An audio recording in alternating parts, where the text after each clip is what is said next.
Hello students and welcome to your online economics learning classes. So students, कल हमने पढ़ा था bank rate, repo rate. I hope सबको ये टॉपिक क्लियर हुआ होगा एंड सबको इंटरेस्टिंग भी लगा होगा ये टॉपिक. आई होप सबने ऑनलाइन ये टॉपिक्स क्लियर किए होंगे. अब ऑनलाइन पढ़ने की आदत डाल लो क्योंकि लॉकडाउन और एक्सटेंड हो चुका है. ठीक है, तो आज हम टॉपिक जो डिस्कस करेंगे वो हम करेंगे credit creation by the commercial bank. यानी कि जो कमर्शियल बैंक है वो क्रेडिट को कैसे क्रिएट करता है. ठीक है, वो किस तरह से हमें लोन प्रोवाइड करता है. जो भी कमर्शियल बैंक है, पीएनबी है, एसबीआई है, वो किस तरह से हमें लोन देते हैं, किस तरह से हमें क्रेडिट प्रोवाइड करता है, वो हम आज का हमारा टॉपिक है वो हम डिस्कस करके चलेंगे. देखो, credit creation by the commercial bank में क्या होता है, जितने उनके पास डिपॉजिट नहीं होती इतने नंबर ऑफ टाइम्स वो क्या कर देते हैं, लोन प्रोवाइड कर देते हैं. देखो, लोन कैसे प्रोवाइड किया जाता है, लोन कहाँ से प्रोवाइड करती है कमर्शियल बैंक. देखो, कमर्शियल बैंक के पास हम अपना पैसा क्या कराते हैं, डिपॉजिट कराते हैं. तो वही पैसे से वो अनदर पर्सन को क्या देती है, लोन देती है. इस तरह से वो क्रेडिट को क्या करती है, क्रिएट करती है. अब देखो, इतने उसके पास डिपॉजिट नहीं होते जितने नंबर ऑफ टाइम्स वो क्या प्रोवाइड कर देती है, लोन प्रोवाइड कर देते हैं बैंक्स. ठीक है, आई रिपीट अगेन, इतने number of times commercial bank के पास डिपॉजिट नहीं होते जितने number of times commercial bank क्या कर देते हैं, पब्लिक को क्या कर देते हैं, लोन प्रोवाइड कर देते हैं. अब वो कैसे करते हैं, क्या कंसेप्ट का यूज करते हैं, तो वो हम आज स्टडी करेंगे. ठीक है, देखो, ये पढ़ते टाइम, ये टॉपिक क्लियर करते टाइम हम ये दो एजम्पशंस हैं ये हम मानकर चलेंगे. ठीक है, दो एजम्पशंस है जिसको हमने फॉलो करना पड़ेगा कि भी कमर्शियल बैंक अपने डिपॉजिट में से क्रेडिट को किस तरह क्रिएट करती है. देखो, पहली एजम्पशन क्या है, entire bank commercial banking system is considered as one unit. यानी कि सभी बैंक्स को हमने क्या माना है, एक ही माना है. पीएनबी, एसबीआई, ओरिएंटल, सभी बैंक्स को हमने क्या माना है, एक ही बैंक मानकर चल रहे हैं यहाँ पर. ठीक है, सेकेंड असम्पशन ये आती है, all receipt and payment in economy is rooted through banks. यानी कि जितनी भी हमारी कंट्री में पैसों का क्या होगा, लेन देन होगा, हमारे बैंक के थ्रू ही होगी वो ट्रांजेक्शन. ठीक है, ए ने बी का पैसा देना है तो वो कैश में ट्रांजैक्शन नहीं होगी, पहले वो बैंक को देगा तो फिर बैंक से बी के पास जाएंगे, चेक के थ्रू जाएंगे. यानी कि जितनी भी हमारी कंट्री में बैंकिंग सिस्टम में रिसिप्ट होंगी, पेमेंट होंगी, वो किसके थ्रू होंगी, चेक के थ्रू होंगी. कैश में हमारी कोई भी ट्रांजैक्शन नहीं होगी. ठीक है, क्लियर है ये दोनों एजम्पशंस. सारी के सारे जितने भी बैंकिंग सिस्टम है उसको हमने क्या मान के चल रहे हैं, एक सिंगल यूनिट मान के चल रहे हैं. और जितनी भी रिसिप्ट है, जितनी भी पेमेंट है, वो किसके थ्रू होंगी, हमारी बैंक के थ्रू होंगी. अब देखो, हमारा क्या आता है, एक थिंग और लेकर चलते हैं इसमें. देखो, हमारे कमर्शियल बैंक के पास क्या होते हैं, टोटल डिपॉजिट होते हैं. अब वो मैंने आपको कल भी बताया, जितने भी टोटल डिपॉजिट होते हैं उसका वो सारा का सारा लोन नहीं दे देती पब्लिक को, उसको कुछ ना कुछ रिजर्व बना के रखना पड़ता है. ठीक है, उसको कुछ ना कुछ रिजर्व बना के रखना पड़ता है. लाइक सीआरआर मैंने आपको बताया था, एसएलआर बताया था.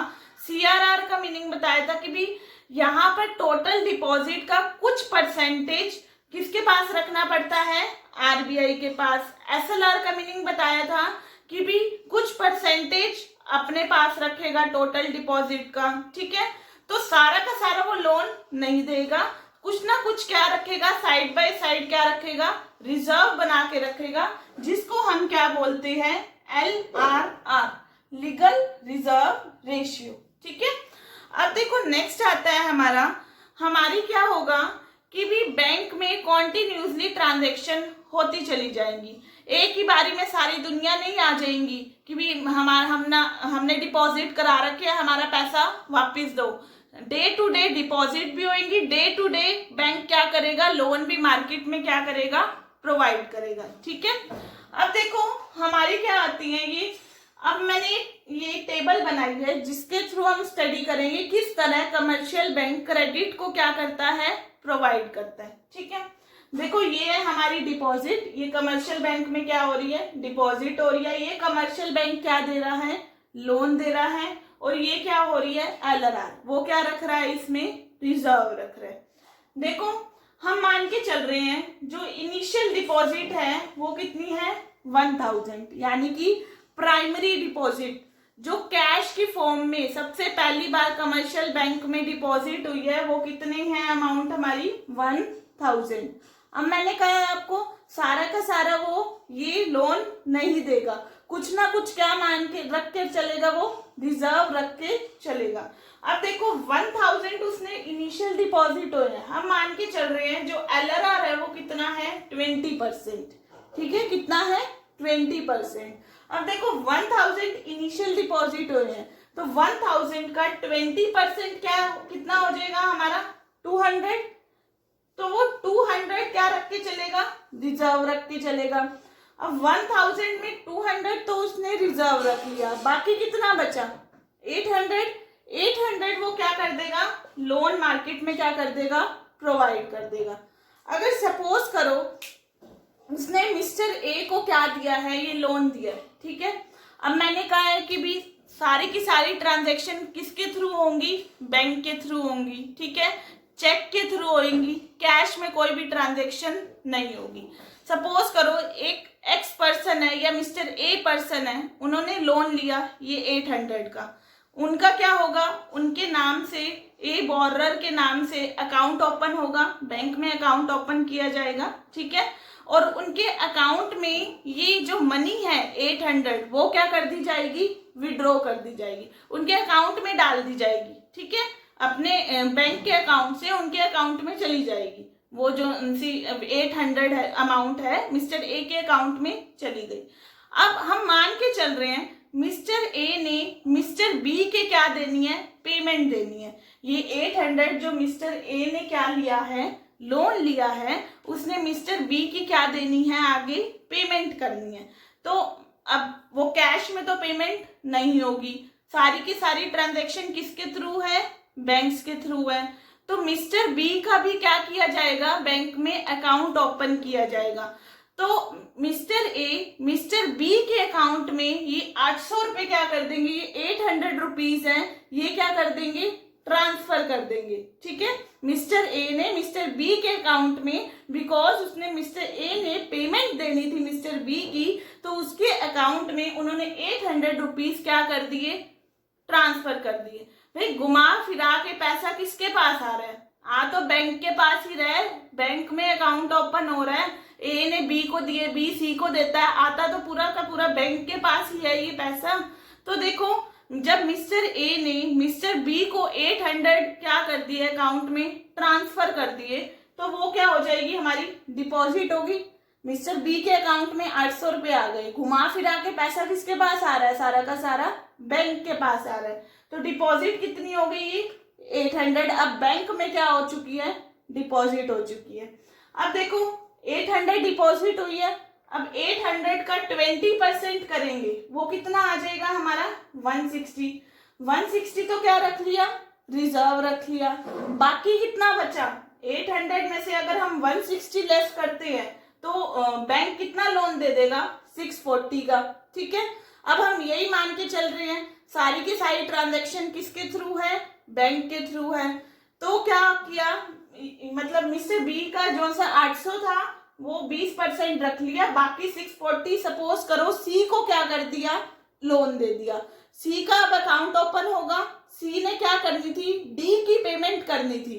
ठीक है, तो डी के अकाउंट में क्या कर दिए, ये 640 रुपए हैं, ये क्या कर दिए, ट्रांसफर कर दिए। फिर भी घुमा फिरा के पैसा किसके पास आ रहा है, बैंक के पास आ रहा है। तो ये 640 लोन दिया तो 640 बैंक में क्या हो गई, डिपॉजिट हो गई। फिर इसका 20% करेंगे, कितना आ गया, 128। अब कितनी अमाउंट बची, 512। तो 512 हमारा वो क्या दे देगा, लोन दे देगा। ये प्रोसेस हमारा क्या होगा, चलता ही रहेगा जब तक हमारी जो इनिशियल डिपॉजिट है वो एलआरआर के इक्वल, एलआरआर के टोटल के इक्वल नहीं हो जाती। ठीक है, अगर देखो हम फॉर्मूला लेकर चलते हैं यहाँ पर के, हम credit creation by the commercial bank या मनी क्रिएशन भी बोलते हैं, इसको हम लेकर चलते हैं के बोलकर चलते हैं। ठीक है, मनी मल्टीप्लायर बोलते हैं इसको, वैसे मनी मल्टीप्लायर भी बोलते हैं, और उसको हम क्या बोलते हैं, के का फॉर्मूला होता है 1/LRR। ठीक है, मनी मल्टीप्लायर का मतलब है कितने नंबर ऑफ टाइम्स बैंक, जितने भी कमर्शियल बैंक है वो क्रेडिट को क्रिएट कर सकते हैं।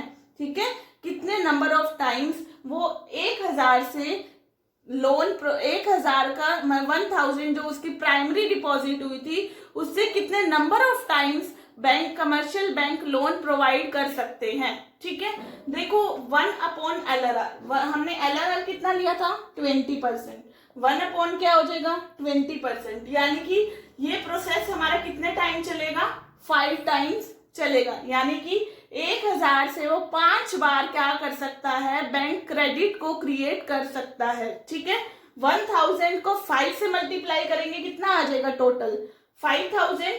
क्लियर है, ये देखो टोटल डिपॉजिट का फॉर्मूला होता है हमारा इनिशियल डिपॉजिट मल्टीप्लाई बाय के। इनिशियल डिपॉजिट कितनी थी, 1000, और हमारे जो के था वो कितना था, यानी कि कितने नंबर ऑफ टाइम्स हम क्रेडिट को क्रिएट कर सकते हैं, 5 टाइम्स। ठीक है, 1000 इंटू 5 कितना हो जाएगा हमारा, 5000। अब 5000 का 20% करोगे कितना आएगा, 1000 तो LRR हो गया, बाकी जितना टोटल बचा 4000 वो क्या हो जाएगा, वो लोन प्रोवाइड कर देगा। ठीक है, तो ये था credit creation by the commercial bank. तो इस तरह कमर्शियल बैंक क्या करता है, क्रेडिट को क्रिएट करता है। मैंने आपको बताया इतनी उसके पास देखो डिपॉजिट नहीं हुई थी, कितने नंबर ऑफ टाइम्स उसने क्या कर दिया है, क्रेडिट प्रोवाइड कर दिया है। तो ये हमारा जो टॉपिक है ये मोस्ट इंपॉर्टेंट टॉपिक है, ये 6 मार्क्स के पॉइंट ऑफ व्यू से भी आ जाता है आपका टॉपिक, ये 4 मार्क्स के पॉइंट ऑफ व्यू से भी आता है, which is the most important topic. ये अभी लास्ट ईयर के जो सा एग्जाम हुआ था, अभी रिसेंटली जो अभी 12th का अभी BST का एग्जाम पेंडिंग रह गया है, उससे पहले इकोनॉमिक्स का एग्जाम हुआ था, उसमें भी ये क्वेश्चन आया हुआ था। 4 मार्क्स के अकॉर्डिंग आपको ये क्वेश्चन लिखना था। ठीक है, मोस्ट इम्पॉर्टेंट टॉपिक है, इसको अच्छे से लर्न करना है, इसको अच्छे से अपनी नोटबुक पे राइट करना है। कोई भी, मैंने पहले भी बोला है, आपको प्रॉब्लम है तो कमेंट बॉक्स पे जरूर राइट करनी है अपनी प्रॉब्लम। क्लियर है, अगर आपको ये वीडियो अच्छी लगी है, इंफॉर्मेटिव लगी है, तो आप वीडियो को लाइक, सब्सक्राइब एंड शेयर जरूर करना।